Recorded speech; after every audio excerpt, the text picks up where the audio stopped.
मंडळी, परळच्या कृष्णनगरमधल्या रहिवाशांनी मुंबई महापालिका निवडणुकीवर बहिष्कार घालण्याचा इशारा दिलाय।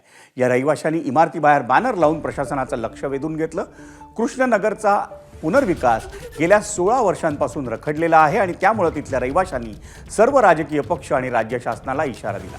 कृष्णनगर वसाहत क्रमांक 1 ते 4 मध्ये मिळून सुमारे 2,500 रहिवासी राहतात। गेल्या 16 वर्षांपासून त्यांच्या वसाहतीचा पुनर्विकास रखडल्यामुळे हे रहिवासी संतप्त आहेत। 15 जानेवारीपर्यंत विकासाबाबत शाश्वत निर्णय न झाल्यास मतदान न करण्यावर हे रहिवासी ठाम आहेत।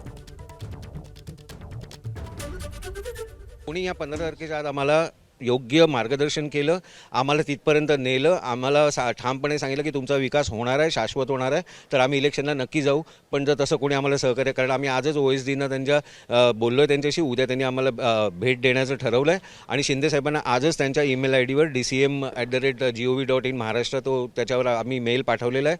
त्यांनी कधी आता या धामधुमीत बघितलं तर ठीक आहे, अदरवाईज 15 तारखेनंतर आम्ही इलेक्शनवर बहिष्कार टाकण्याचं ठाम आहोत। ABP माझा, उघडा डोळे बघा नीट।